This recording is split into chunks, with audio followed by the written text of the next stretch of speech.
Hello everyone, Melissa Bishop with Wise Woman Healing. I am making lunch. You're not going to be seeing too much of the cutting off camera. You'll hear it more than you'll see it. But you might get some. Making kind of a beef and noodle dish. Haven't decided yet if I'm going to make it like a beef stroganoff and add flour and make a gravy and do all the things. We'll see.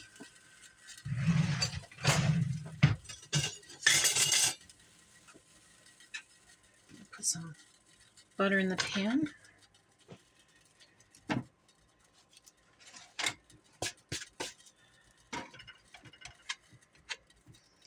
Have you ever thought about starting a tea room?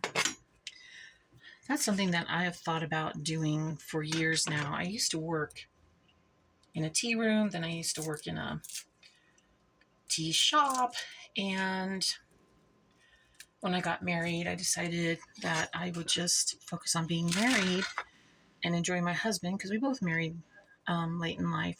I'm his second wife, so he was married and then he got divorced and was single for a while until his children left the house, and then we met and fell in love, and we've been together since we started dating in 2003.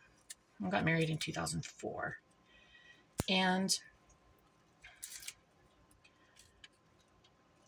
I decided that because I was 37 when I finally found the love of my life and got married, that I would enjoy him. I didn't want a career to interrupt getting to know him. And now we're older. We've been married for almost 20 years. It'll be 20 years this December. Oh, the flame still burns as bright. I think that, maybe I'd do a tea room, maybe not in my house. Perhaps I wouldn't want to have to go, and I don't want like a big production. I would just want it to be a small, intimate tea room out of my home, and mostly it would be for church ladies and their friends. I don't think I would advertise. I think I would have it one day a week to start with, and then I would expand if I could, because I do have a hard time standing. I have a messed up knee and I have back issues. I'm a little bit disabled, but not a total cripple, thank you, Lord. And it all comes down to how much energy I have, what kind of information I'm looking at, etc., etc.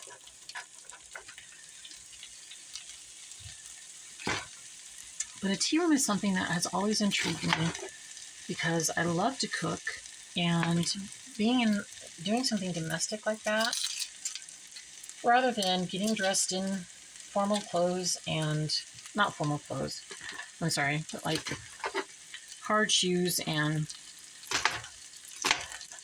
pencil skirts or jackets or that sort of thing. I saw a woman at the grocery store. I had gone out and about kind of around lunchtime, I guess, and she was dressed very smart for work, and I thought, oh, I'm so glad that's not me. And I know some people really love it, and that's great. If you enjoy corporate America, you should do what you love. I don't.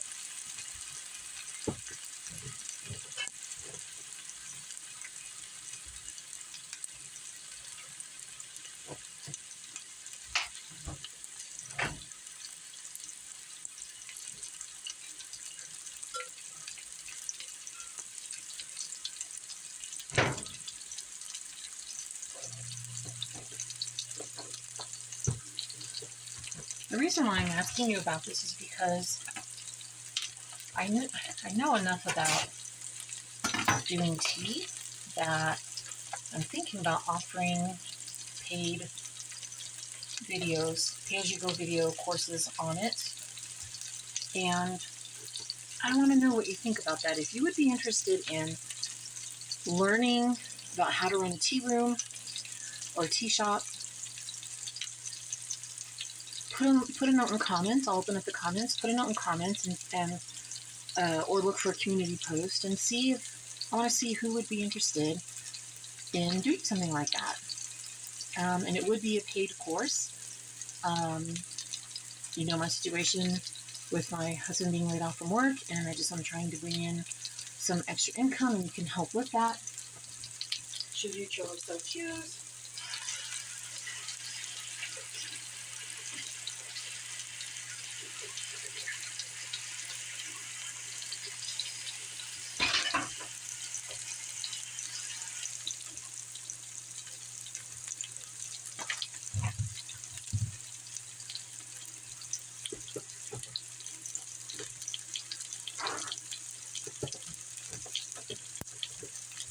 Some of the lessons in the course would include, but not be limited to, how to make scones, identifying the different types of tea, making tea sandwiches, how to pour tea. I see a lot of mistakes right now being made in tea magazines that I feel should know better, because they purchase photographs from people who have no idea what tea culture is. And, maybe I'm clinging to something that I shouldn't cling to, but I still have hope that the tea culture will come back in America. Although, things that people get wrong in America is, how fancy something is. And, everybody wants to pay a penny and get a pound. And I think that in order for us to move forward as a nation, we've got to get a grip on this.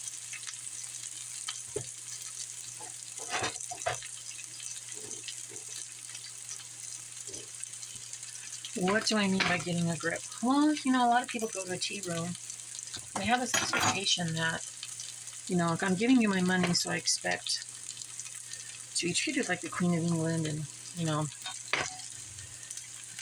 I want to pay $10 for something that I should be charged $30 for. And, if you want the thing to exist in your community, you need to pay for the thing. So if you want to have a tea room, you need to pay for that tea room. And a lot of people don't seem to understand that. And, I think it's shocking, some of the prices that are out there for things. Like if you go to one of the pancake houses and you order an omelet, guess what? That thing's $15 to $17 for an omelet. Okay. But it's the experience, I guess.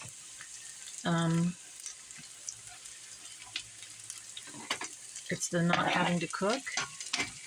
And you can offer a similar experience to people in your community, and you can start out small. You can consider this your first video free lesson. A tea room is supposed to be a nicer place. It can be casual nice, but still nice. You don't show up in public anywhere you shouldn't, in sweatpants and looking all disheveled and like you just rolled out of the nest. But especially a tea room, ladies are in there in dresses, and some of them, of course, are into the bonnet culture, dressing up like Downton Abbey or whatever. And they don't need you spoiling it by showing up in Bermuda shorts and flip-flops, okay? We're really casual, more so in some states than others.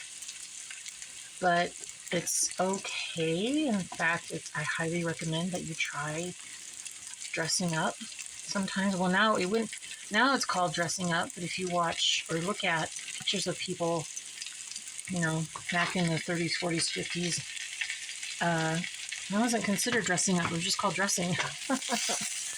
So as a patron at a place, you kind of owe them something. It's a relationship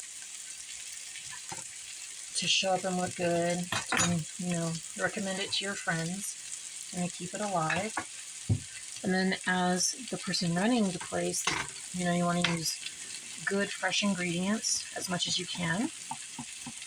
and you want to know how, sorry about that, you want to know how to do things, you want to understand tea, how long it needs to brew, how to make a really great cup of tea, and that can all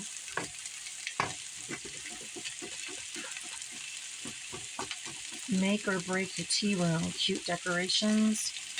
I worked at a tea shop, so she sold cute things, just put it that way. She sold cute things, and her shop was packed to the gills with product. Okay? And I went and I visited a tea shop in a different part of town, and this woman's shop was really neat and tidy, and compared to the other shop, it was practically bare. And I bring that up because if you're selling stuff to people, you need to have product.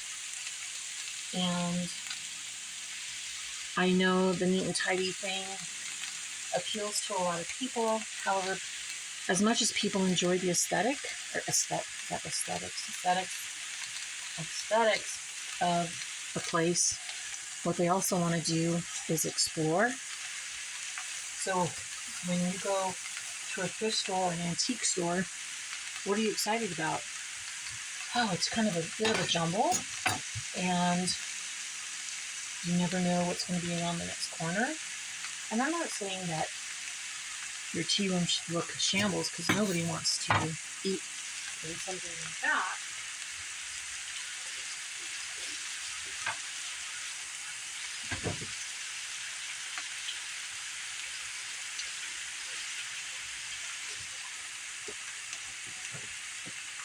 But you also want to make sure that you have enough product, if you have a tea shop, to entice people with different choices and selections. And if you have a tea room and you have a little shop on the side, you want to have good, interesting things for them to buy. I would even go so far as to say go and thrift it if you can, and clean it up really good and resell it, because some of that stuff just cannot be found. You might be able to find something on replacements.com. I'm talking about teapots, silver, that sort of thing that people, I don't know, it's kind of sad. Some people don't even want to get it from their in-laws and or grandmothers. I love all that stuff.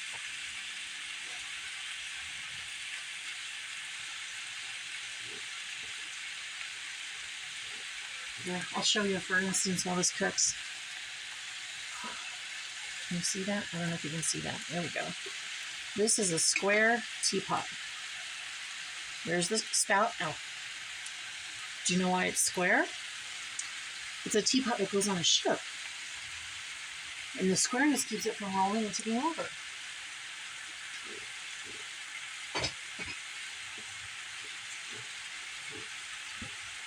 Do you know what this is? It's an egg cup. When you see people, I'll have a 3-minute egg, and it's served in an egg cup. That's what that is. So you want to have things available to serve your customers with, so you can have an interesting experience, and to sell to your customer. You just never know.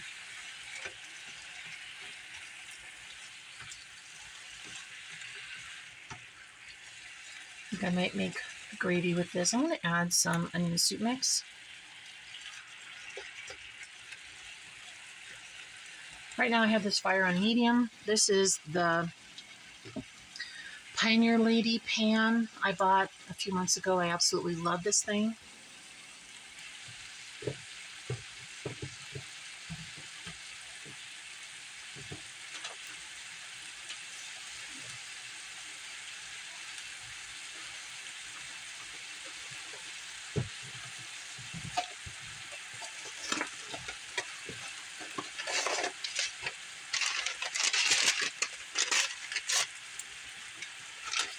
Oops.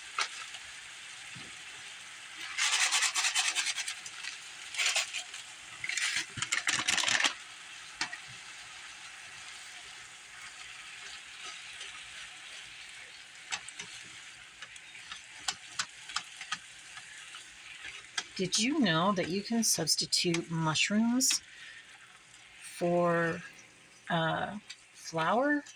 If you want to make a gravy thickener, you can use powdered mushroom instead, and you can make your own.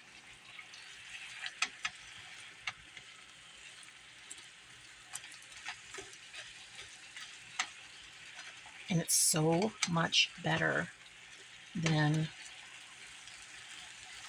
store-bought.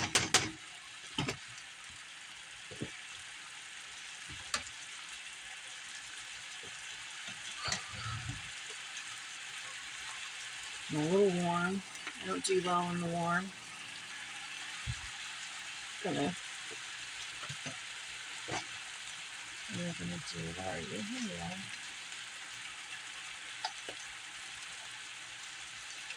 Nope, that's not gonna work. Okay, we'll be very carefully sprinkling this with garlic, because garlic is good for you. And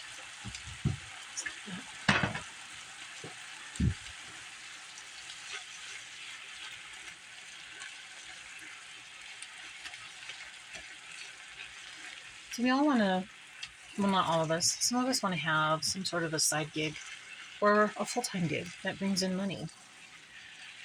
Even though I might start my tea room off one day a week, I say that optimistically. I don't know if my husband would be on board with that, but if he would be, then it would be one day a week. I want to explain something to you. Okay, I think over here you'll see it better. This is a bag of flour. Okay, it is 5 pounds. I bought it for $5.50, so it's a little over $1 a pound. And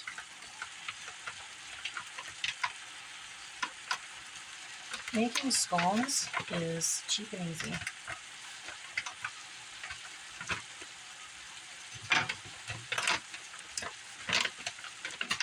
You could even start off, if you don't want to do a full-blown tea room, you could start off saying, come over for 2 o'clock scones. Charge the money that you need to charge. So it's tea and scones, a little bit of cream maybe, some jam, that's about it.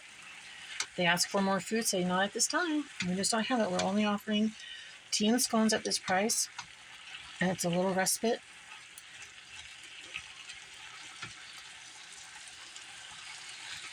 I remember doing a tea party for a church. It's a Western church. And by Western, I don't mean Western right. I mean Yeehaw Cowboys and Horses Western church. And the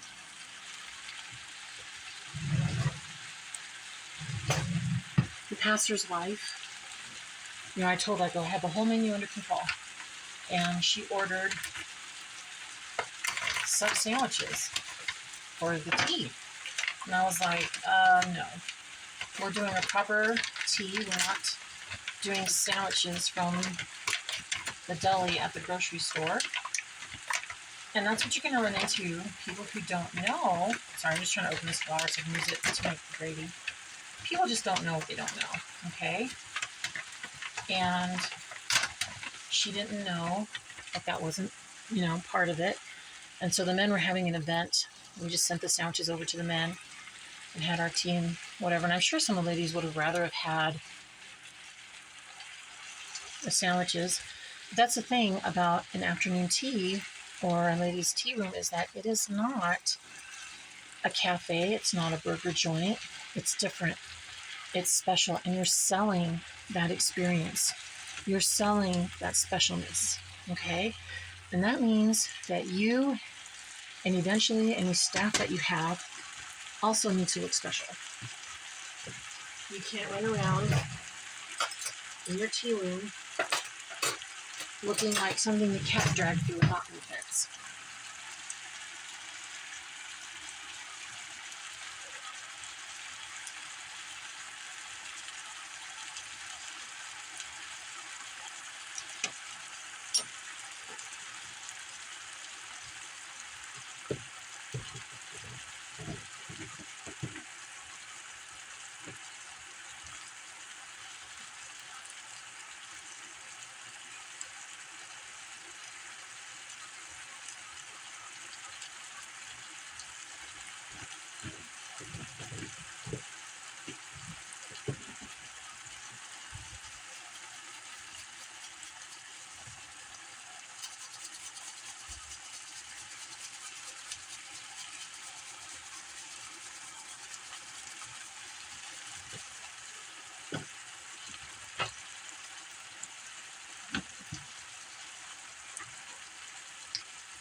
So right now, I'm working on 30 days of herbs. So I'm not sure when I will get going on the tea room stuff.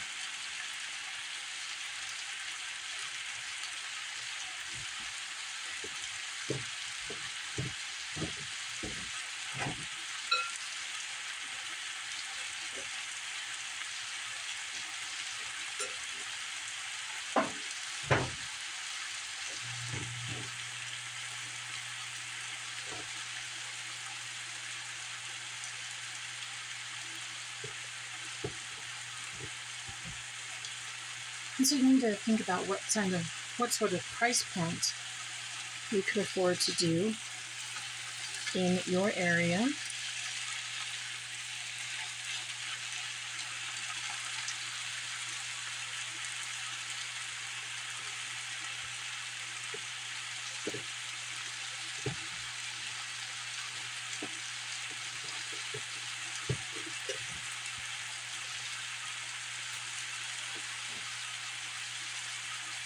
You want to make it to where you're making money without compromising customers.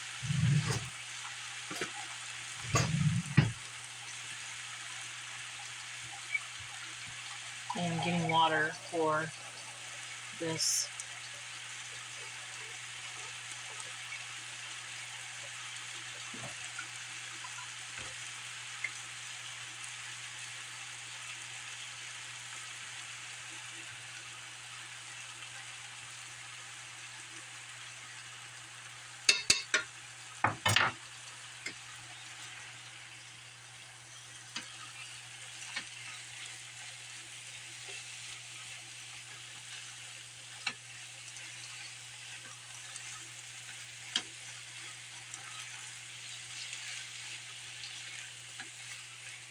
I have some lasagna noodles that I broke up, and they are cooking in the microwave.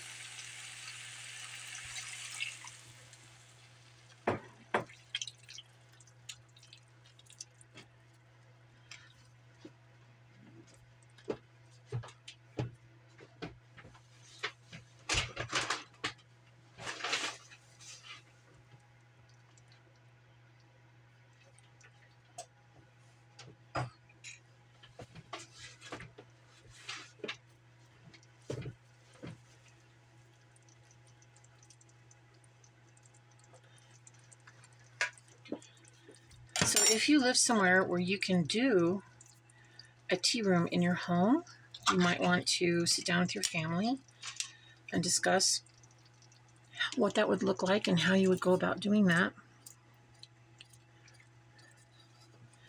Because you could write off portions of the space on your taxes for business.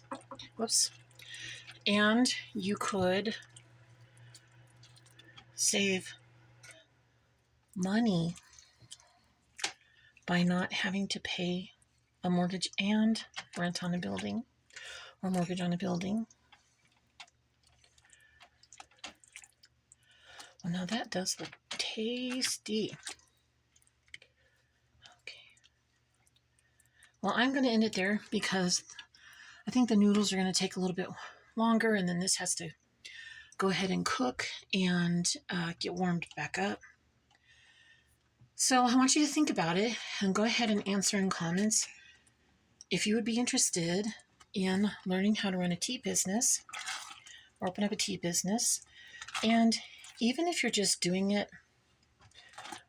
I want to study how to run a tea business so that I can write a mystery book about it or a thriller or whatever. I think you'll enjoy it.